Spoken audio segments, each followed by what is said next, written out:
ধর্মের নামে অধর্ম, এটাকে বোঝা উচিত। নাগ পঞ্চমীর দিনে সাপকে লক্ষ লক্ষ হিন্দু দাদারা গিয়ে, সনাতনী দাদারা গিয়ে কি করে, সেখানে গিয়ে দুধ দেয়, মানে দুধ দেয়। আচ্ছা বলেন তো, সাপকে দুধ খেতে পারে? সাপ দুধ খায়? সাপকে যদি জোর করে যদি দুধ খাইয়ে দেন, সাপ 7 থেকে 8 ঘন্টা জীবিত থাকবে, তারপরে মারা যাবে। কেন? কারণ দুধকে খাওয়ার পরে হজম করার জন্য শরীরে যে এনজাইম দরকার, সাপের শরীরে সেই এনজাইম নাই। জোর করে যদি বাঘকে আপনি যদি এখন শাকসবজি খাইয়ে দেন, বাঘকে হজম করতে পারবে? পারবে না। তো একটা গরু বা ছাগলকে যদি মাংস খাইয়ে দেন, হয়তো গরু ছাগলকে হজম করতে পারবে? পারবে না। কেন? কারণ তাদের শরীরে এই মাংসকে হজম করার জন্য গরু ছাগলের শরীরে এই এনজাইম নাই। আবার বাঘের শরীরে শাকসবজিকে হজম করার জন্য এনজাইম নাই। তো সাপ এটা হচ্ছে মাংসাশী প্রাণী। কি প্রাণী? মাংসাশী প্রাণী। ও কি খাবে? পোকা খাবে, ব্যাঙ খাবে, ছোট ছোট ইঁদুর ধরে খাবে, এইসব প্রাণীকে ধরে খায়। সাপকে যদি জোর করে দুধ খাইয়ে দেন, সাপ জিন্দেগিতে হজম করতে পারবে না। কয়েক বছর আগে ইউপিতে এরকম একটা ঘটনা ঘটেছিল। টাইমস অফ ইন্ডিয়াতে নিউজ আর্টিকেল হিসেবে এসেছিল যে একটা মন্দিরে ওখানে লাখ লাখ কেজি দুধ সাপকে এসে দিয়ে যায়। তো আমাদের কিছু হিন্দু সনাতনী দ্বারা বিজ্ঞান মনস্ক, তারা বিজ্ঞান সায়েন্সের বই পড়েছে, সাপ তো দুধ খেতে পারে না, তো মন্দিরে যেত দুধ দিচ্ছে, দুধ যায় কোথায়, খায় কে? যখন তারা তদন্ত গবেষণা করতে শুরু করলে দেখছে মন্দিরের ভেতরে যেখানে দুধ ঢালছে তার পাশ দিয়ে একটা বড় পাইপ তৈরি করা আছে। পাইপ মন্দিরের পেছন দিক থেকে বড় বড় ড্রাম লোড হচ্ছে, আর ওই ড্রাম ট্রাকে করে গিয়ে দোকানে বিক্রি হচ্ছে। আবার সেই দুধ আবার মন্দিরের সামনে যে দোকানগুলো আছে তাদের কাছে বিক্রি করছে। আবার তারা ভক্ত এসে কিনছে, আবার দোকানে যায়, আবার মন্দিরে যায়, বারবার এক দুধ 100 বার বিক্রি হচ্ছে। ধর্মের নামে অধর্ম। আমি কোনো ধর্মের সমালোচনা করছি না। যারা বিজ্ঞান সায়েন্স পড়েছেন আর এখনো মানুষের চোখে যে ধুলো দিয়ে চলে যাবেন, এ যুগ আর নেই। এখন আপনি কোনো কিছু জানতে চাইলে এখন গুগলের যুগ, আছে না নাই? কথা বলেন। গুগল হাফেজাহুল্লাহ আছে, তাকে যদি আপনি প্রশ্ন করে দেন যে গুগল বলো তো মামু সাপ কি দুধ খায়, উত্তর দিতে পারবে কি পারবে না? আরে ও ডাইরেক্ট উত্তর দিয়ে দিবে। আর এখন গুগলের চাইতে আরো লেটেস্ট চলে এসেছে, যুগ যত যাচ্ছে উন্নত তত হচ্ছে এআই। চ্যাট জিপিটি আছে না নাই? ডিপসিক আছে না নাই? গ্রক আছে না নাই? কমপক্ষে 51খানা এআই প্ল্যাটফর্ম এখন মজুদ আছে। আপনি এখনই প্রশ্ন করেন যে সাপ কি দুধ খায়, অ্যান্সার কি দেয় দেখে নিয়েন। এখন আমি যদি কথা বলে চলে যাই, অনেকে ভাবতাম যে আমরা ওই ধর্মটা সমালোচনা করছি। না, কারণ আমি বিজ্ঞানের বই পড়েছি, আমি বায়োলজিতে পড়েছি, প্রাণীবিদ্যাতে পড়লে আপনি জানবেন যে সাপ দুধ খেতে পারে না। চল একটু পরীক্ষা করে দেখি। এখন টেকনোলজির যুগ, সেকেন্ডে সবকিছু হয়ে যায়।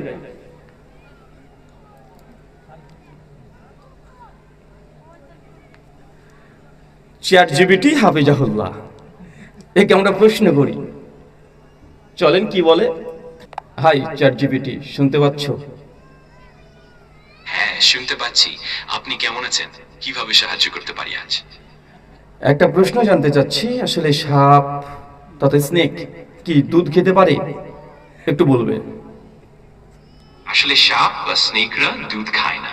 তাদের খাবার মূলত পোকা, ছোট প্রাণী বা অন্য ধরনের শিকার যা তারা শিকার করে খায়। দুধ খাওয়ার মতো প্রাকৃতিক অভ্যাস তাদের নেই। আচ্ছা, কিন্তু আমরা দেখি অনেক মন্দিরে সাপকে দুগ্ধ দেওয়া হয়, এ বিষয়ে তোমার মন্তব্য কি? হ্যাঁ, এটা একটা প্রচলিত বিশ্বাস বা আচার যা কিছু সংস্কৃতি ও ধর্মীয় প্রথায় দেখা যায়। তবে বিজ্ঞানের দৃষ্টিকোণ থেকে দেখা গেলে সাপের জন্য দুধ উপকারী নয় এবং এটি তাদের স্বাস্থ্যের জন্য ক্ষতিকারক হতে পারে। এটা মূলত একটি ঐতিহ্যগত প্রথা যা অনেক সময় সংস্কৃতি এবং বিশ্বাসের উপর নির্ভর করে। আমি আর কি বলবো, এখন যদি বলে যে চ্যাট জিপিটি এও মুসলমান হয়ে গেছে, তাহলে তো বিপদ, তাহলে তো বিপদ। এখন সাপ যে মাংসাশী প্রাণী, ও ব্যাঙ খায় তথা নন ভেজ খায়। এখন কেউ যে বলে সাপটা মুসলিম, কেন? ও নন ভেজ খায়। কারণ ভেজিটেরিয়ান হতে হবে, এটা নিয়ে আন্দোলন চলছে এখন, যে মাছ মাংস কিছু খাওয়া যাবে না।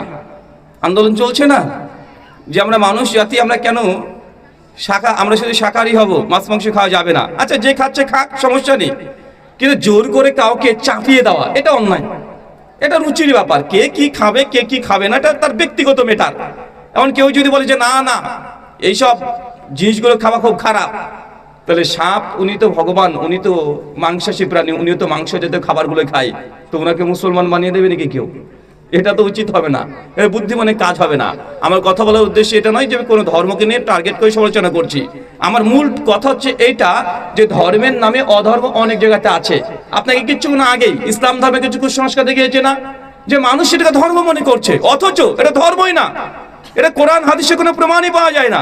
ঠিকভাবে হিন্দু ধর্ম দাদাদের মধ্যে দেখা যায় এমন কিছু কুসংস্কার ঢুকে আছে যে বাস্তব বিজ্ঞান সায়েন্স প্রমাণ আপনি নিজে বই পড়ছেন, তারপরেও কিছু মানুষকে দেখবেন সাপকে বা দুধ দিচ্ছে, আছে না নাই? আছে।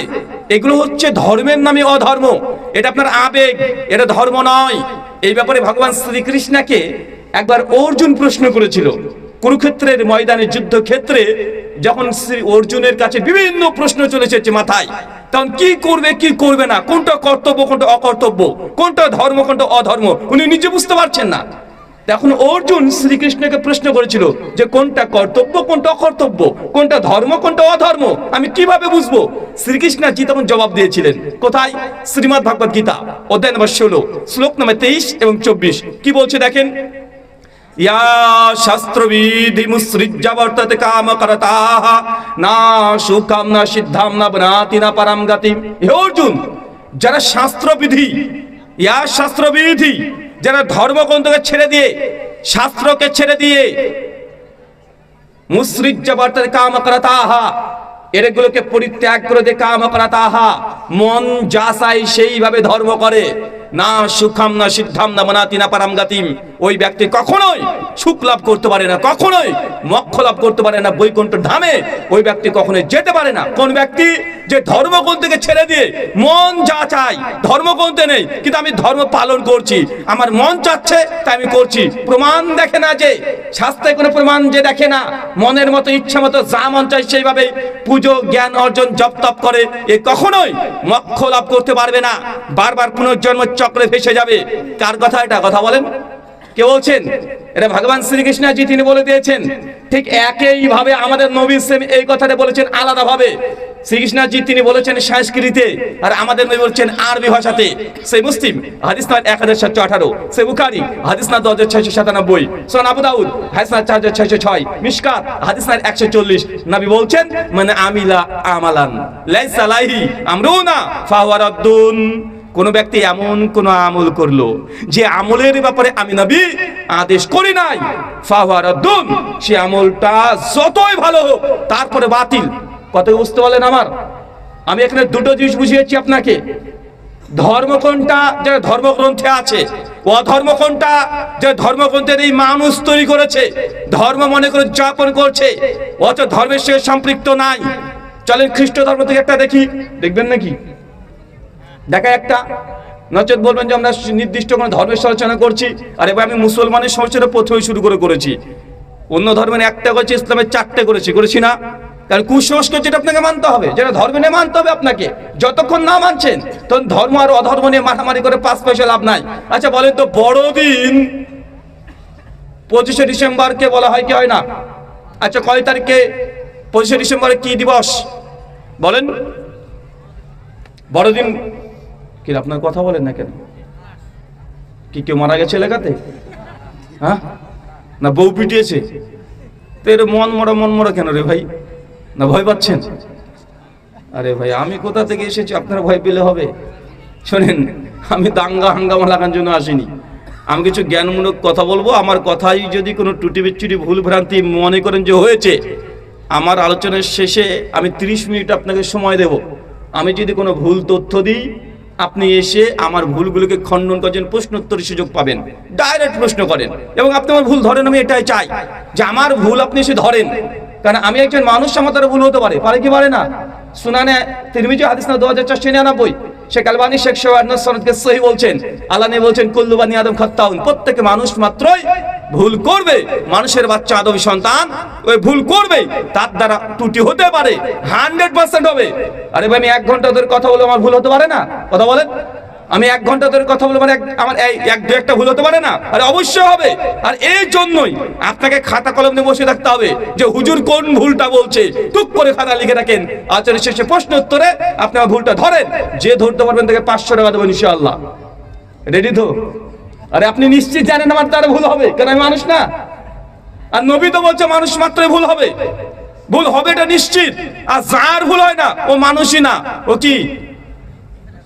ও শয়তান। কেন? ও ভুল করলে স্বীকার করতে যায় না। ওই যে আল্লাহ যখন আদমকে বলেছিল যে তুমি ওই গাছের কাছে যাবে না, নবী আদম চলে গেল, যাওয়ার পর বুঝতে পারলো এটা তোমার অন্যায় হয়ে গেছে। শেষে আল্লাহ রব্বানা যালামনা আনফুসানা, হে আমার রব আমি ভুল করেছি, অন্যায় করেছি, জুলুম করেছি, তুমি ক্ষমা করো, ক্ষমা করো, ক্ষমা করো, কেঁদে যায়। আর আল্লাহ যখন ইবলিসকে বলে তুই সিজদা কর, কেন সিজদা করব? হ্যাঁ কেন করব? মাতব্বারি করছে, ভুল করেছে কিন্তু ভুলের স্বীকার করে না। কে? কথা বলেন, ইবলিস, শয়তান। আর ফেরেশতাদের দ্বারা ভুল হবে না, কারণ তাদের মধ্যে ওই সফটওয়্যার আল্লাহ দেয়নি, তাদের মধ্যে সফটওয়্যার নেই যে তারা ইচ্ছাকৃত ভুল করবে বা ভুল করবে না, এই সফটওয়্যার তাদের মধ্যে নেই। তো শোনেন, আমাদের তার ভুল হতেই পারে। চলেন, আচ্ছা 25শে ডিসেম্বরকে কি বলা হয়? বড়দিন উদযাপন করা হলো না? 25শে ডিসেম্বরকে বড়দিন গোটা বিশ্ব জগতে পালন করা হচ্ছে। আচ্ছা চাচা, আমার একটা প্রশ্নের উত্তর দেন তো আপনারা। ডিসেম্বর মাস শীতকাল ছিল না গরম ছিল? এতে মাত্র 20টা দিন আগে ডিসেম্বর মাস চলে গেল, শীতকাল ছিল না? কোন শীত, 11, 12, 13 ডিগ্রি তাপমাত্রা চলছিল। এখন তো মোটামুটি ঠান্ডা কমে গেছে, সেই সময় তো আরো ভয়ঙ্কর ঠান্ডা ছিল। তো 25শে ডিসেম্বর সেই সময় কোন ঠান্ডা। আচ্ছা, শীতকালে দিন ছোট হয় না বড় হয়?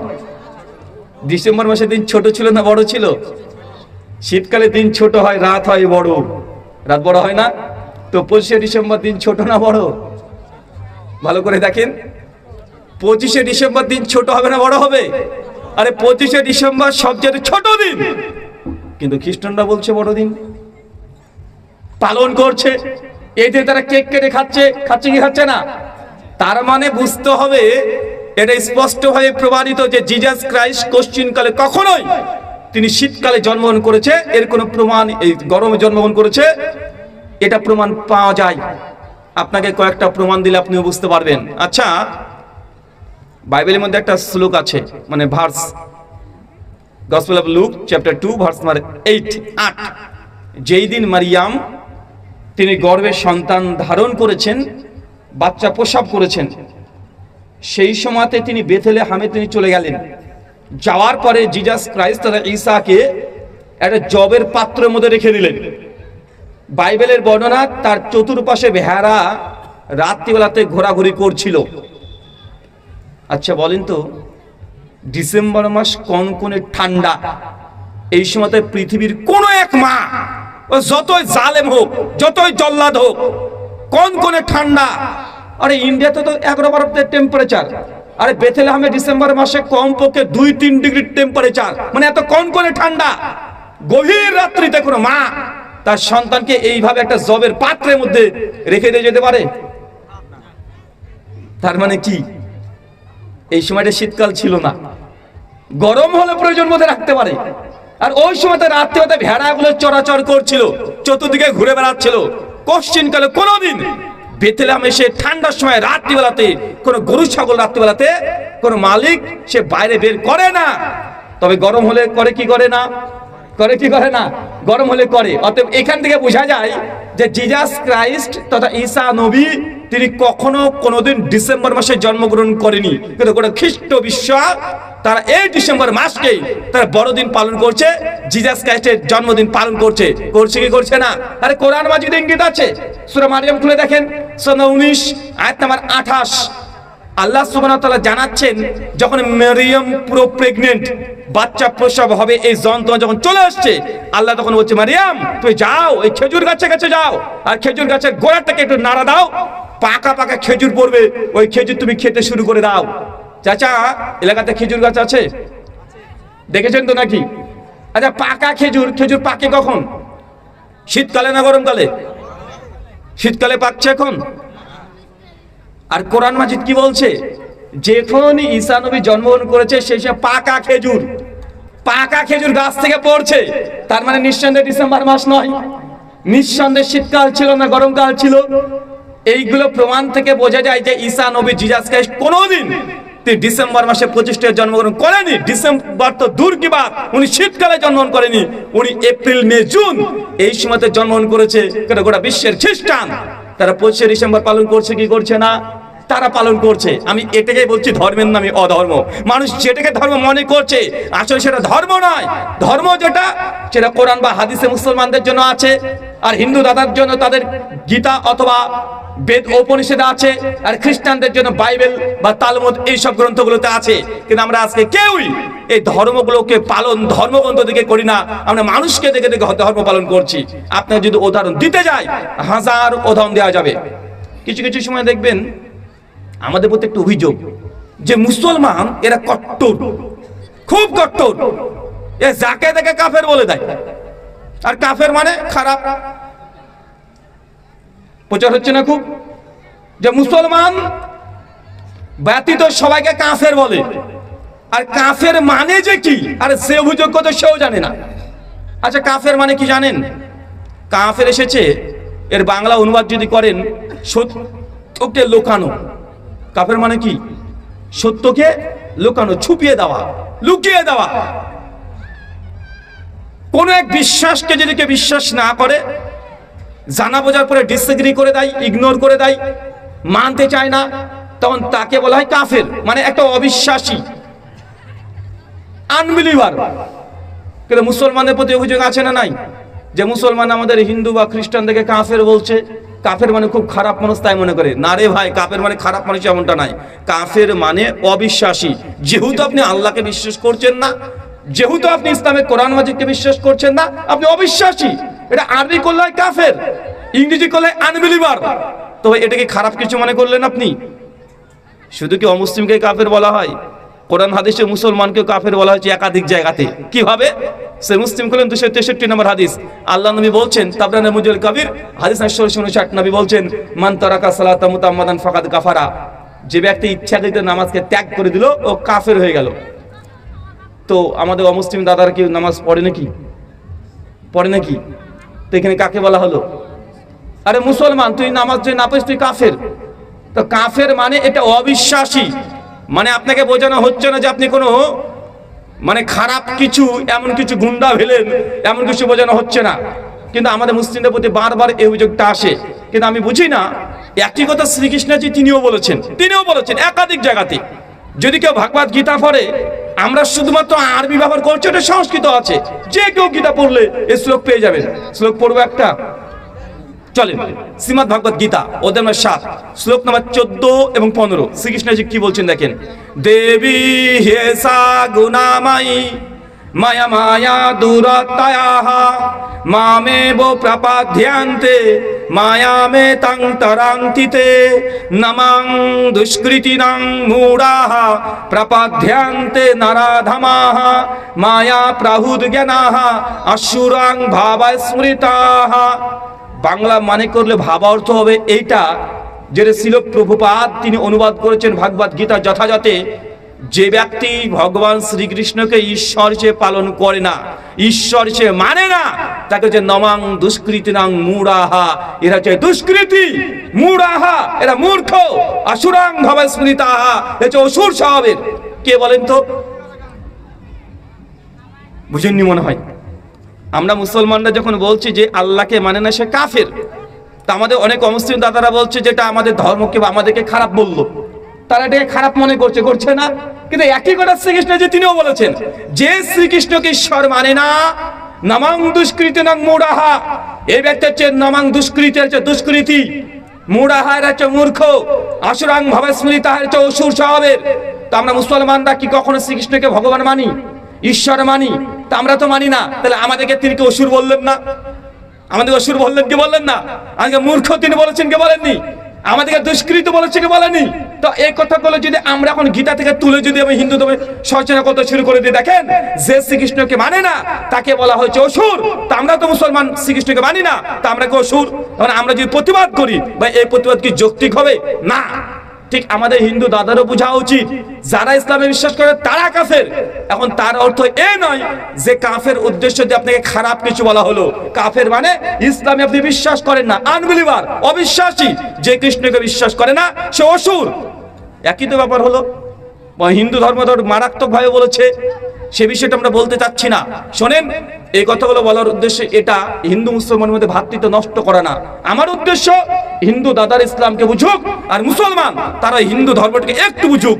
যখন তারা দুটো ধর্মকে প্যারালালি বুঝতে শুরু করবে, অটোমেটিকই যারা ধর্মকে নিয়ে রাজনীতি করে হিন্দু মুসলমানের মধ্যে দ্বন্দ্ব দিয়ে মারামারি তৈরি করে দিয়ে তারা ভোট ব্যাংকের জন্য কিছু কাজ করতে যাচ্ছে, তাদের উদ্দেশ্য বুঝে নিলে মুসলমান হিন্দু তারা কখনো কোনোদিন দ্বন্দ্বের মধ্যে যেতে পারে না। পারে কথা বলেন? আরে না রে ভাই, ব্রিটিশকে হিন্দু মুসলমান একসঙ্গে মেরে 190 বছর ভারতবর্ষে তারা রাজত্ব করেছিল। হিন্দু মুসলমান একসঙ্গে লড়াই করে দেশ থেকে তারাই নেই। কথা বলেন? তারই আছে। এখন যদি নতুন করে আমাদেরকে আবার পরিচয় দিতে হয় নতুন করে, এটা অনর্থক আমার কাছে মনে হয়। চলেন, একটা প্রশ্ন কি জানেন? সে প্রশ্ন হচ্ছে, মুসলমানরা যখন তালাক দিই আমরা, এই তালাকটাকে সমাজে খুব খারাপ ভাবে দেখা হয় কি হয় না? তালাককে খারাপ ভাবে দেখা হয় না, মানে খুবই খারাপ, নিকৃষ্ট মনে হয়। আচ্ছা, আমার প্রশ্ন, যদি তালাক সিস্টেম ইসলামে না থাকতো, ইন্ডিয়ান লয়ে তালাক আছে না নাই? ব্রিটিশ লয়ে ডিভোর্স আছে না? যদি বলেন তালাক সিস্টেম বা ডিভোর্স সিস্টেম খারাপ, ধরেন একজন স্বামী স্ত্রীর সঙ্গে বিয়ে হয়েছে, তার সঙ্গে মেল বন্টন হচ্ছে না ভালো, এটা স্বাভাবিক হতেই পারে। তার সে মিউচুয়াল তারা কোনো বিষয়ে তারা একমত হতে পারছে না, 2 বছর 5 বছর সংসার করার পর তার দুজনের সঙ্গে আন্ডারস্ট্যান্ডিং ঠিক হচ্ছে না। এখন বলেন তো, যদি তালাক সিস্টেম না থাকে তাহলে কি করবে এখন এই মেয়েটা? আপনি নিজেকে দেখে চিন্তা করে দেখেন, আপনার মেয়ের বিয়ে দিয়েছেন অমুক একটা ছেলের সঙ্গে, আপনার মেয়েকে প্রতিদিন মদ খেয়ে সে পেটায় মারে, আর আপনি যদি বলেন তো স্বামী যতই খারাপ হোক, স্বামী হচ্ছে ভগবান, তার সেবা কর, তার পায়ের তলে পড়ে থাক, ভাই এটা কি যৌক্তিক হলো? কথা বলেন, এটা কি নৈতিক হলো? এটাকে মেয়েটার উপরে আপনি কি ন্যায় করলেন? না, ইসলাম তালাক সিস্টেম দিয়েছে। তবে হ্যাঁ, ওই যে আপনি একবারে 3 তালাক দিয়ে দিলেন, 3 তালাক হয়ে গেলে ব্যাপারটা এমন না। ইসলাম কোরআন যে তালাকের সিস্টেম শিখিয়ে দিয়েছে, আপনি কোরআন মাজিদ খুলে যদি যে কোনো পৃথিবীর মানুষকে পড়ে শুনিয়ে দেন, আপনাকে কেউ বলতে পারবে না যে তালাকের সিস্টেম খারাপ, এবং তালাকে এত সুন্দর সিস্টেম। কোরআন মাজিদ উঠিয়ে দেখেন, সূরা বাকারা 230 নম্বর আয়াত থেকে 234 নম্বর আয়াত পর্যন্ত।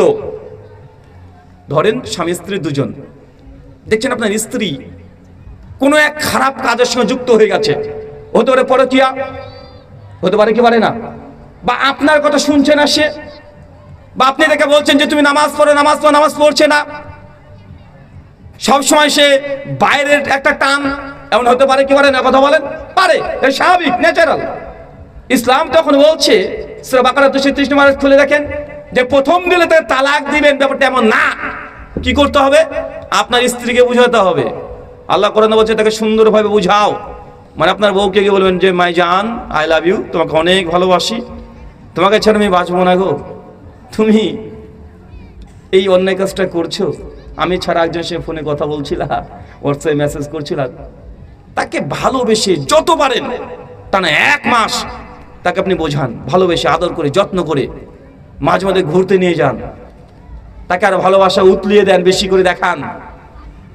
এখন আপনার স্ত্রী যদি সত্যি যদি আপনার প্রতি ভালোবাসা থাকে, সে যদি খারাপ না হয়, বলেন তো পরিবর্তন হবে কি হবে না? যদি কোনো একটা পরিবেশের সঙ্গে লিপ্ত হয়ে যায় বা খারাপ কোনো কাজে লিপ্ত হয়ে যায়, আপনার এই যে ভালোবাসাতে সে ফিরে আসতে পারে কি পারে না? পারে। আপনি 1 মাস ট্রাই করেন, যখন দেখছেন 1 মাস ট্রাই করছেন, তাও বেকায় আছে, সোজা হয় না, ওই বারবার আবার দেখছেন হোয়াটসঅ্যাপ ধরা পড়ে গেছে, কাছে ইমোতে গল্প করছিল, ফোন কলে গল্প করছিল, 1000 রকমের কারণ হতে পারে কি পারে না? কথা বলেন? পারে। কোরআন বলছে সূরা বাকারা 231 নম্বর আয়াত, তারপরে পড়েন, বলছে এই সময় আপনার স্ত্রীর উপরে কঠোর হন। কি হবেন? কারণ ভালোবেসে নাড়াইলেন না, তখন কি ধমক, তোমাকে আমি 1 মাস দিয়ে বোঝাচ্ছি না, ভালো করে তুমি কথা শুনতে পাও না, তোমাকে কতবার বোঝায়, তোমাকে ঘুরতে নিয়ে গেলাম, তুমি বুঝো না, তোমার ছেলে মেয়ে আছে না, মানে তাকে এইভাবে তাকে আপনি ধমকে দিয়ে 1 মাস বোঝাতে থাকেন। যদি সত্যি যদি মেয়েটা যদি ভালো হয়, পরিবর্তন হবে কি হবে না? হবে কি হবে না? 1 মাস চলতে থেকেছে, তারপরেও দেখছেন যে না, বেকা তো বেকায় আছে, ও সোজা হয় না। সূরা বাকারা 232 নম্বর আয়াত পরপর পড়তে শুরু করেন। এবার আল্লাহ বলছেন, এরপরে বিছানা আলাদা করে দাও। বিছানা আলাদা মানে আপনি যে ঘরে ঘুমাবেন ওই ঘর থেকে তাকে আলাদা স্বতন্ত্র রেখে দেন, তার সঙ্গে একটা ডিসকানেক্ট নিজেকে করে নেন, ডিস্টেন্স করে নেন, মানে এক ধারে খাবেন, মানে এক ঘরে যে ঘুমাবেন শুধু এমনটা নয়, সে আপনাকে ভাত দিয়েছে, নেন ভাত নেন, না দরকার নেই, নিজের কাজ নিজে করে খান। কথা বুঝতে পারলেন? মানে তার থেকে দূরত্ব তৈরি করুন, শুধু বিছানা কথা নয়, শুধু ফিজিক্যাল রিলেশন না, আপনি খেতে দিয়েছে আমার প্রয়োজন নেই, আপনি একা একা খাচ্ছেন, মানে তাকে বুঝাচ্ছেন যে তোমাকে আমি 3 মাস দিয়ে বুঝাচ্ছি, তুমি শুনছো না, তোমার থেকে আমি দূরত্ব তৈরি করলাম, 1 মাস টানা চলতে থাকবে। এখন বলতে এই যে 3টে মাসের প্রসেস, কোন নারী যদি সত্যি তার স্বামীর সঙ্গে সংসার করতে চায়, সে শুধরাবে কি যাবে না, পরিবর্তন হবে কি হবে না? 100% হবে। দেখাচ্ছে না তাও তো হয় না। তারপরে কোরআন বলছে এবার স্ত্রীকে আঘাত করতে পারবেন। এখন আঘাত মানে মেরে নাক মুখ ফাটে হসপিটালে ভর্তি করে দেবেন এমনটা না, মানে মারতে পারবো নাক মুখ ফাটে বলে হসপিটালে ভর্তি করে দেবো, ব্যাপারটা এমন না। যেন হাদিসে সুনান ইবনে মাজার স্পষ্ট হাদিস, যে স্ত্রী বা নারী বা কোনো মেয়ে যে কোনো তার মুখে আঘাত করা যাবে না। কথা বুঝতে পারলেন? মুখে মারা যাবে না। মার মানে বেধড়ক মারবেন এমনটাও না, ফিকার কিতাবগুলোতে আসছে যে মারবেন এমন ভাবে যেন বগলের পশম দেখা না যায়। কারণ বগলের পশম মানে কি, তার মানে কি, এখন এইভাবে যদি মারেন এই তুলে কি বগলের শুভ্রতা বোঝা যাবে না? যাবে কি যাবে না? মানে হাত যদি তুলতে যান, প্রেসার দিতে যান, তাহলে বগলের শুভ্রতা প্রকাশ পাবে কি পাবে না? পাবে। মানে আপনাকে বলছে যে এইভাবে মারবেন যেন বগলের শুভ্রতা প্রকাশ না পায়, মানে এতটুকু খুব। এখন কতটুকু মারতে পারবেন ভাবেন, এখন নাক মুখ ফাটাতে পারবেন? এখন এটা নিয়ে অমুসলিমদের সমালোচনা, দেখো বউ পেটানোর কথা আছে, ইসলামের নারীকে মারার কথা আছে। রে না রে ভাই, যখন চতুর্থ স্ট্যান্ড যখন দেখছে যে না আর শুনছে না, আই লাভ ইউ বলে হয়েছে, কাজ হয়নি, ধামক দিয়ে হয়েছে, কাজ হয়নি, বিছানা আলাদা করে দিয়েছে, কাজ হয়নি, এরপর বলছে শেষে তাকে তুমি আঘাত করতে পারো, তারপরে বেধড়ক না। তারপরে 1 মাস দেখেন ঠিকঠাক চলছে কিনা, দেখছেন না রে ভাই বেকা তো বেকাই, ও যেই গতি সেই গতি। এখন বলেন তো এই যে 5টা পদ্ধতি, সত্যি কোনো মেয়ে যদি স্বামীর সঙ্গে সংসার করতে চায়, এই মেয়েটা কি এই 5 মাসের মধ্যে শুধরাতো কি শুধরাতো না? আরে তালাকের আগে এই পদ্ধতিগুলো আছে, কোরআন মাজিদ স্পষ্ট মজুদ আছে। মন চাইলে তালাক দিয়ে দিলেন, এটা ইসলামের শরীয়তে তালাক না হয়, মানুষ দিচ্ছে তাই, কিন্তু এটা ইসলামী তালাক না, এটা হচ্ছে অধর্ম। ধর্ম হচ্ছে কোরআন মাজিদে যেটা আছে। এখন দেখছেন যে না তাও কাজ হলো না, মেরেছেন কয়েকবার তাও কাজ হচ্ছে না, যা তাই আছে কোরআন মাজিদ। তারপরে বলছে এবার ওই মেয়ের বাপ আর মা আর আপনার বাপ মা 2 গার্জিয়ান 4 জন মিলে বাড়িতে একটা মিটিং করেন। আপনার শ্বশুর শাশুড়িকে বলে দেখেন আপনার মেয়েকে দীর্ঘ 5 মাস ধরে বোঝাচ্ছি, আপনার মেয়েকে বারবার বললাম তুমি এই কাজ করো না, তাকে ভালোবেসে বলেছি, ধমক দিয়ে বলেছি, তার সঙ্গে বিছানা আলাদা করছে 1 মাস, তাকে মেরেছে 2 দিন আগে হলো, তারপর আপনার মেয়ে শুনছে না। আপনার মেয়ে যদি পরিবর্তন না হয় আমি তো চূড়ান্ত সিদ্ধান্ত নিতে বাধ্য হব। এখন আপনার বউকে বাপের বাড়ি পাঠিয়ে দেন যদি ইচ্ছা করেন। বাপ মা বোঝাবে যে মা এসব করিস না রে, তোর বাচ্চা আছে, জামাই তো ভালো, কেন এসব করতে যাচ্ছিস? বাপ মা বোঝাবে কি বোঝাবে না? কথা বলেন, বোঝাবে। এখন বোঝানোর পরেও যদি মেয়ে যদি বলে আবার দরকার নাই তোর ভাত খাবো না, এখন কি করবেন? কি করবেন বলেন? কোরআন এবার বলছে তালাক দাও, এবার কি দিতে হবে? এবার কি আসবে? এবার হচ্ছে তালাক মানে ডিভোর্স। তালাক মানে কি? বিচ্ছিন্ন হওয়া। আর তালাক মানে কি? বিচ্ছিন্ন হওয়া, ডিভোর্স হয়ে যাওয়া, বিবাহকে বিচ্ছিন্ন করে দিচ্ছেন। তো এতগুলো শর্ত তালাক দেওয়ার পূর্বে আছে, কিন্তু হঠাৎ করে আপনি বলে দেন তালাক এই জিনিসটাই খারাপ। আরে ভাই জিনিসটা খারাপ না, যখন কোরআন মাজিদ পড়বেন, যেন হাদিসগুলো পড়বেন, নবীর যুগে কিভাবে তালাক হতো, নবী কিভাবে বিবাহ বন্ধনকে অটুট রাখার জন্য তিনি পরামর্শ দিতেন, হাজার হাজার ঘটনা কোরআন হাদিসে পাওয়া যায়। তার জন্য আমি আগে বলছি ধর্মের নামে অধর্ম, সমাজে তালাকের নামে যেগুলো হয় এটা ধর্ম না অধর্ম? এটা অধর্ম। আরে কোরআন মাজিদে যেটা আছে এটা হচ্ছে ইসলাম, এটা ওহী নির্ভর ইসলাম। তার জন্য সমাজে অমুসলিম যারা আছে তারাও তালাক প্রথাকে নিয়ে নিন্দা করে, কি করে না? তারাও তালাক প্রথাকে নিয়ে নিন্দা করে। তারা মনে করে ইসলামে এই জিনিসটা নারীদের সম্মানকে হানি করেছে। আরে নারীদের সম্মান হানি নয়।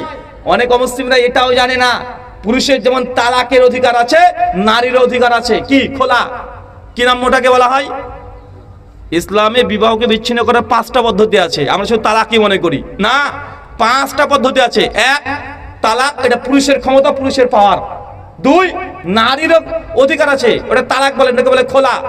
নারীর যদি তার স্বামীর সঙ্গে সংসার করতে মন না চায়, স্বামী যদি জুয়ারি হয়, বেনামাজি হয়, গালিগালাজ দেয়, পেটায়, বেধড়ক মারে তার স্ত্রীকে, নারী যে কোনো মুহূর্তে ওই 3 মাস 4 মাসে দরকার নাই, নারীটা সহজ ডাইরেক্ট গিয়ে ইসলামী আদালতে খোলার আবেদন করতে পারে যে আমার স্বামী বেধড়ক মারছে, অনেক সহ্য করেছি, বা আমার স্বামী বেনামাজি, অথবা আমার স্বামী জোয়ারি, বা আমার স্বামী সে পরকীয়ার সম্পর্কে লিপ্ত আছে, আমি চেষ্টা করেছি, আমার স্বামী শুধরায়নি, আমি খোলা নিতে চাচ্ছি।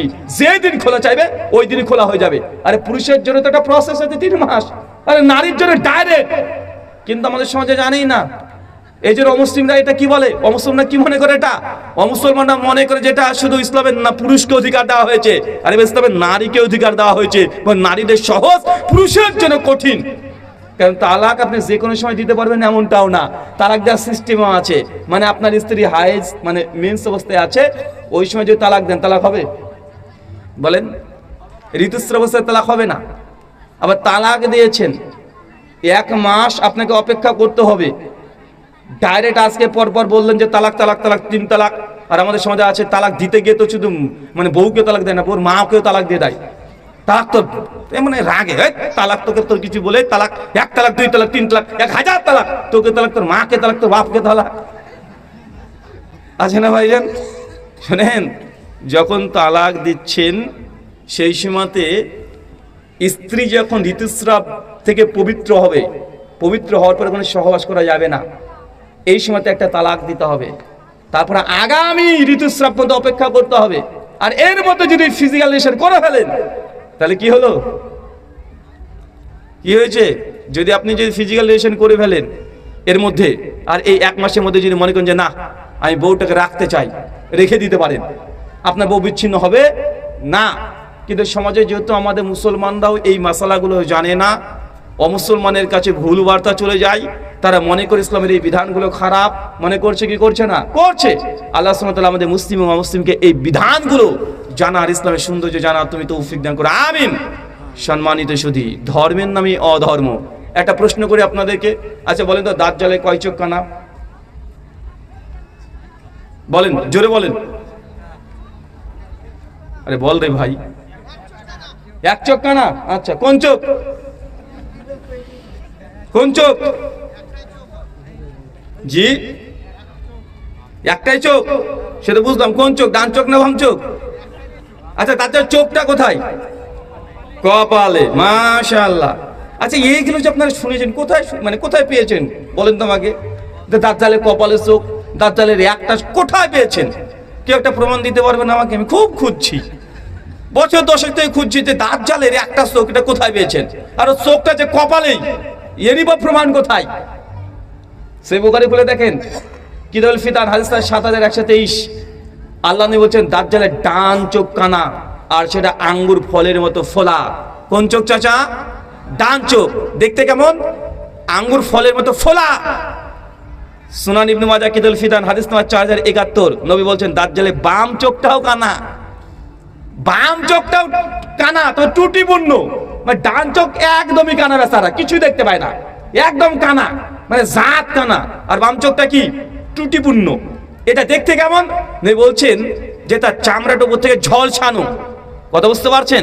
ইমাম ইবনে হাজার আসকালানি আজ থেকে প্রায় 800 বছর আগে জগৎ বিখ্যাত সহিহ বুখারী ব্যাখ্যা গ্রন্থ ফাতুল বারী হাদিস 7123 ব্যাখ্যা করতে গিয়ে তিনি বলছেন যে আমাদের সমাজে প্রচলিত ধারণা যে দাজ্জালে 1 চোখ, অথচ হাদিস দ্বারা প্রমাণ নাই, হাদিসে আছে 2টো চোখ। দাজ্জালে কয় চোখ চাচা? কয় চোখ? এখন ধর্মের নামে অধর্ম বুঝতে পারছেন? এটা আপনিও জানতেন না, আপনি মনে করতেন যে দাজ্জালের একটাই চোখ, আর বউকে তো দাজ্জাল বলে দেন। মানে কেউ একটু মিথ্যা বলে পাকা কানা দাজ্জাল রে, মানে আপনি এটা এবারে একটা স্লোগান হয়ে গেছে, হয়ে যায় নাই? মানে কাউকে কিছু বলতে হবে না, দাজ্জাল বলে আপনি রেগে মানে গর্জে উঠবে। আচ্ছা, আর একটা প্রশ্ন করি, করবো? আচ্ছা বলেন তো আশরাফুল মাখলুকাত কে? টেনশনে পড়ে গেল। মানে সৃষ্টির সেরা মাখলুকাত কে? আরো জোরে বলেন। চাচা আপনারা মুখ খুলছেন না কেন? আপনারা তো মুরব্বী মানুষ, আপনারা তো আগে বলবেন। মানে ভয়ে বলছেন না নাকি যদি ভুল হয় আবার? আচ্ছা, আশরাফুল মাখলুকাত কে? মানুষ। সবাই একমত তো আমরা? আচ্ছা, একটা প্রমাণ দেন কোরআন থেকে বা হাদিস থেকে। দেখেছেন আজ পর্যন্ত?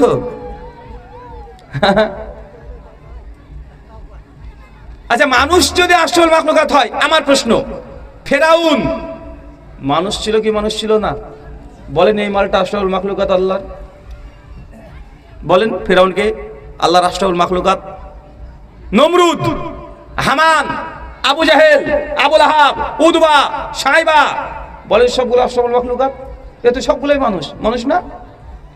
কথা বলেন না মনে হয়। তো আপনি ফেরাউনকে কি আশরাফুল মাখলুকাত বলবেন আপনি চাচা? বলতে পারবেন? আরে না। ইমাম ইবনে কাইয়িম আজ-জাওজির রাহিমাহুল্লাহ তাহলে ইলমুল মুওয়াক্কিন ফি রব্বুল আলামিন দ্বিতীয় খণ্ডে 168 পৃষ্ঠা আলোচনা করছেন। তাহলে মানারুল মুনিফের প্রথমেই তিনি আলোচনা করছেন যে আল্লাহর আশরাফুল মাখলুকাতকে আলোচনা করতে করতে তিনি বলছেন যে আমরা মনে করি যে মানুষ হচ্ছে আশরাফুল মাখলুকাত, আসলে সমস্ত মানুষ আশরাফুল মাখলুকাত না। মানুষের মধ্যে যারা ঈমানদার, যারা মুমিন, যারা বিশ্বাসী, তারা হচ্ছে আশরাফুল মাখলুকাত। আর যারা মানুষের মধ্যে ঈমানদার না, যারা বেঈমান, তারা শাররুল বারিয়া, তারা সৃষ্টির নিকৃষ্ট। সূরা বাইয়িনা আয়াত নম্বর 7। সূরা বাইয়িনার মধ্যে আছে খয়রুল বারিয়া, শাররুল বারিয়া, সব জায়গায় শ্রেষ্ঠ জীব আর সব জায়গায় নিকৃষ্ট জীব, আছে না নাই? ইমাম ইবনে কাইয়িম তিনি সমাধান দিয়ে বলছেন যে মানুষের মধ্যে যারা মুমিন, যারা বিশ্বাসী, যারা ঈমানদার, তারা হচ্ছে আশরাফুল মাখলুকাত। আর যারা বিশ্বাসী না, যারা আল্লাহর ব্যাপারে বিদ্রোহ ঘোষণা করে, যারা নবীর শানে উল্টাপাল্টা কথা বলে, যারা কোরআন মাজিদকে নিয়ে বাজে মন্তব্য করে, এরা আশরাফুল মাখলুকাত না, এরা শাররুল বারিয়া, এই সৃষ্টি নিকৃষ্ট।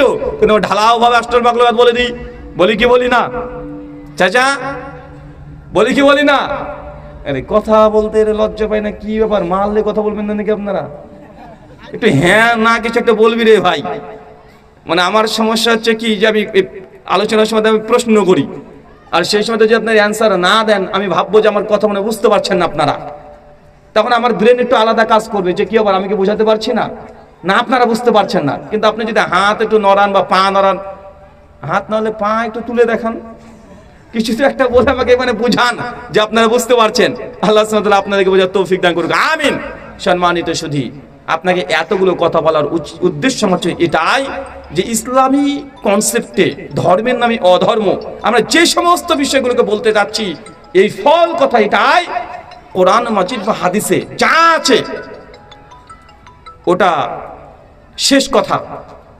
কারণ অনেকের মধ্যে প্রশ্ন হতে পারে, হুজুর এই যে মিলাদ হচ্ছে, কিয়াম হচ্ছে, বা নামাজ শেষে মুনাজাত হয় নাকি? হ্যাঁ, তবে হয়। এখন আপনারা বলতেন যুক্তি দিয়ে, দেখেন এগুলো খারাপ কি? ভালোই তো। হাত তুলে আল্লাহ চাইছে, খারাপ কি দেখলেন? এমন একটা প্রশ্ন আসে না যে এটা আমলই তো, বাপ মাঝে 40 খানা দিলাম, ভালো জিনিস তো, তো ভালো জিনিস করলে ক্ষতি কি? আচ্ছা চাচা, আপনারা প্রত্যেক দিন কত রাকাত ফরজ নামাজ পড়েন? সবাই 17 তো? আচ্ছা জুমার দিন জুমা কয় রাকাত পড়েন? 2 রাকাত। আচ্ছা আমি যদি আপনাকে বলি যে আজ আগামী জুমাতে আমি খুতবা দেব ফ্রিতে, আর 4 রাকাত জুমার নামাজ পড়াবো, আমার পেছনে কে কে নামাজ পড়বেন? এটা হাত তোলেন তো। কেন রে ভাই? নামাজ তো ভালো কাজ না, কি পড়বেন না আপনারা? নামাজ পড়বেন না কেন? ভালো কাজ তো, কেন পড়বেন না? আরে কি বলে ভালো কাজ নামাজ না? আরে ভাই 2 রাকাত তো আমি জানি, 4 রাকাত পড়লাম, ক্ষতি কি? আবার ভুল নামাজ পড়া ভুল, লোকে মারবে রে তোকে, ওই তো নামাজ পড়া ভুল দেয় বলছে। হ্যাঁ চাচা, নামাজ পড়া নামাজের দলিল নাই। আরে গোটা কোরআনের পৃষ্ঠে পৃষ্ঠে নামাজ, আকিমিস সালাত, নামাজ পড়, নামাজ পড়, নামাজ পড়। আরে বুখারী, মুসলিম, আবু দাউদ, তিরমিজি, ইবনে মাজাহ, নাসাঈ, দারমি দারি করতে যা হাদিস তুলবেন, কিন্তু সালাত বলে অধ্যায় আছে, তো নামাজ পড়ার কোনো ফজিলত নেই? নামাজ তো গোটা ইসলামী নামাজ। কারণ কেউ যদি জুমার দিনে 4 রাকাত নামাজ পড়ে, আমি যদি পড়াতে চাই, আপনারা পড়বেন না কেন? আমাকে একটা যুক্তি দেন, দলিল দেন, প্রমাণ করেন, কেন পড়বেন না? কি নামাজ পড়ার কথা হাদিসে নাই? 4 রাকাত নাই কেন? আরে ভাই বৃহস্পতিবার তো 4 রাকাতে জোর করি, আবার সেটা আলাদা আলাদা হবে কেন রে ভাই? নামাজ পড়তে ভালো কাজ। আরে নবী বৃহস্পতিবার 4 রাকাত পড়ছেন, বুধবারে 4 রাকাত পড়ছেন, মঙ্গলবার, সোমবার, শনিবার সব 4 রাকাত পড়ছেন প্রত্যেক দিন। জুমার দিন ওটা 4 রাকাত পড়ে দেন। হ্যাঁ আরে ভাই ভালো কথা, সমস্যা কথা, খুতবা একটু 2 মিনিট কমিয়ে দেন, 2 রাকাত নামাজ বাড়িয়ে দেন। হ্যাঁ হ্যাঁ, দেখেন আপনারা যা উত্তর দিচ্ছেন, এগুলো উত্তরগুলো দিয়ে কি হচ্ছে রে ভাই? এটা খুতবা 5 মিনিট কমিয়ে দেন, 2 রাকাত নামাজ বেশি পড়ে পড়েন। ভালো কাজ তো নামাজ পড়া। আরে প্রতিদিনই 4 রাকাতই পড়ি জোহরের সময়তে, আজকে জুমার দিন কি এমন আশা হয়ে গেল আজকে আমাকে 2 রাকাত পড়তে হবে? এখন এই কেউ যুক্তি দিয়ে যদি বলে 4 রাকাত জুমার নামাজ পড়বো, নামাজ পড়া ভালো কাজ না খারাপ কাজ? ভালো কাজ। কিন্তু কেউ জুমার দিন যদি 4 রাকাত পড়ে, নামাজ হবে না বাতিল? নেকি হবে না গুনাহ হবে? হ্যাঁ, নামাজ পড়ে গুনাহ বলে কি রে ভাই? আচ্ছা চাচা, ধরুন 6টা 12 মিনিটে ইফতারের সময়, কয়টা? 6টা 12 মিনিটে মসজিদ থেকে আজান হয়ে গেল, এখন সবাই ইফতার করেছে, আর কেউ যদি একজন বলে আমি অত পেটুক নাকি রে, স্যার আমি দেখিয়ে দিচ্ছি 6টা না রাত 12টার দিকে ইফতার করছে, বলেন তো রোজা হবে না বাতিল? কেন? ও তো ভালোই করেছে, খারাপ প্রমাণ করেন না খারাপ? ও 6 ঘন্টা এক্সট্রা রোজা রেখেছে অতিরিক্ত, আল্লাহকে পাওয়ার জন্য ভয় করে। আরে আপনার জন্য 6 ঘন্টা বেশি রেখেছে, তো এটা ভালো কাজ না খারাপ কাজ করেছে? আবার খারাপ কাজ, লোকে মারবে রে ভাই তোকে, তুই উল্টা পাল্টা উত্তর দিস কে? আরে ও তো ভালো কাজ করেছে, ভালো কাজ করেনি? ভালো কাজ। এখন এইভাবে কেউ যদি রোজা রাখে, রোজা হবে না বাতিল? বাতিল হবে না? আচ্ছা এইভাবে রোজা রাখলে নেকি হবে না গুনাহ হবে? গুনাহ হবে। কেন? কারণ এটা কোরআন বা হাদিস দ্বারা প্রমাণিত নয়। তুমি যতই ভালো করো, যে কোরআন হাদিসে যদি প্রমাণ পাওয়া না যায়, ওটা যতই ভালো হোক তারপরে ভালো না। আচ্ছা 1 রাকাত যখন নামাজ পড়ে সিজদা কয়বার দেন? সিজদা পরবার 2 বার দিই না? আচ্ছা রুকু করা খারাপ কাজ না ভালো কাজ? এবার যদি কেউ যুক্তি দিয়ে বলে যে আজকে পরবার টুকটুক করে 2টা রুকু দিয়ে দিই, হ্যাঁ কেন? আর রুকু দেওয়া খারাপ কাজ নাকি রে ভাই? কোরআনে কত জায়গাতে রুকু বলছে যে রাকেই তুমি রুকু করার সঙ্গে রুকু করো, রুকু করো, রুকু করো। রুকু করে সে মুসলিম 1800 নম্বর হাদিস নবী বলছেন, কেউ যখন রুকু করে তার পা থেকে শুরু করে শরীরে যত গুনাহ সাগীর আছে সবগুলোকে আল্লাহ কাঁধ পর্যন্ত তুলে রেখে দেয়, সিজদা দেয়, তার গুনাহগুলো নিচে ঝরে চলে যায়। তো রুকু দেওয়া ভালো কাজ না খারাপ কাজ? মানে আপনি যদি বলেন আজকে আমি গুনাহটা একটু বেশি করে দিয়েছি, আজকে পরপর 2টা রুকু মেরে দেবো যে গুনাহটা পড়ে যায়, এখন 2টা রুকু দিলে নামাজ হবে না বাতিল? কথা কি আমার বুঝতে পারছেন? এই উদাহরণগুলো আপনাকে দিয়ে বোঝানোর আমি চেষ্টা করলাম। এইটা মানুষের মধ্যে একটা কমন ভুল ধারণা যে ভালো কাজ, মিলাদ দিয়ে খারাপ কি হয়েছে? খারাপ তো কিছু হয়নি, মানুষকে তো খাওয়িয়েছে। আরে লাইলাতুল কদরে এই শবে বরাতের রাত্রিতে নামাজই তো পড়েছে, মিরাজের রাত্রিতে নামাজই পড়ছে, নবীজির আগমন শুভেচ্ছা স্বাগতম করার জাসনে জুলুস করছে, ভালো কাজই তো। কিন্তু এগুলো কেন ভালো নয়? যেহেতু কোরআন সুন্নাহ দ্বারা প্রমাণিত নাই, তাই যতই ভালো হোক সেটা ভালো হিসেবে পরিগণিত ইসলামে হয় না।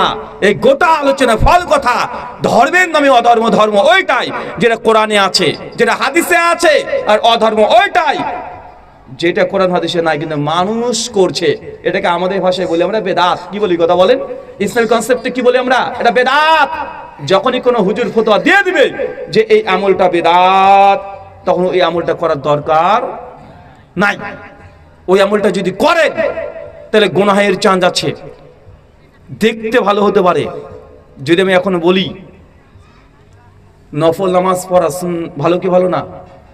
নফল নামাজ নবী বলছেন সহিহ বুখারী হাদিস, কেউ যদি ওযু করে 2 রাকাত নফল নামাজ পড়ে তার অতীতের সমস্ত গুনাহ আল্লাহ, গুনাহের সাগীর আল্লাহ ক্ষমা করে দেয়। এই হাদিস জানা আছে না? এটা বুখারী মুসলিমের টনটনে সহিহ হাদিস। কারণ বাবার ক্ষমতা নেই হাদিসকে যে প্রমাণ করা, একদম 2 রাকাত নামাজ পড়লে তার অতীতের গুনাহ আল্লাহ সুবহানাহু ওয়া তাআলা ক্ষমা করেন। এখন আমি যদি আপনাকে বলি অতএব আজকে এই মসজিদ শেষে 2 রাকাত জামাতে নামাজ পড়ে তারপরে বাড়ি যাব, জামাতে এটা নিয়মিত করে নিলাম, আচ্ছা আমার পেছনে নামাজ পড়বেন? কেন পড়বেন না? এই নামাজে খারাপ কি দেখলেন? যদি আপনি বলেন যে না পড়বো না, তা আমি যদি বলি কেন পড়বেন না, আপনি বলবেন বেদাত। আমি যদি এটা যে বেদাত তার দলিল দাও। কারণ কিছু মানুষ আছে না, এই যে মুনাজাত করা যাবে না, তো দলিল কোথায়? আল্লাহ যে কোথায় নিষেধ করেছে মুনাজাত করা যাবে না ফরজ নামাজে পড়ে, দলিল কোথায়? তো এখন যদি আমি এখন বলি যে এই মসজিদ শেষে 2 রাকাত জামাতে নামাজ পড়বো, কোনো মানুষ আপনারা পড়তে চাইবেন না। কিন্তু আমি যদি বলি নবী নিষেধ কোথায় করেছে, আপনি কেন আপনার বাপ কি খুঁজে পাবে হাদিসে? কেন পাবেন না? কারণ এই মালটা তো আজকে আমি তৈরি করেছি। এই সিস্টেমটা আজকে আমি তৈরি করে দিলাম, তো এই নিষেধকে হাদিসে থাকবে? কথা বলেন না, এটা তো আমার তৈরি করা। আরে হাদিসে যদি থাকতো তাহলে কি আর বেদাত হতো? তাহলে জাত হয়ে যেত রে ভাই, ওটা বেদাত হতো না।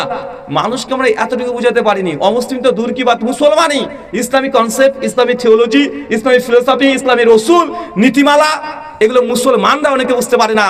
এই জন্যই আজকে অমুসলিমরা ইসলামকে নিয়ে সুযোগ পেয়ে যায়। আল্লাহ সুবহানাহু ওয়া তাআলা বুঝাতো।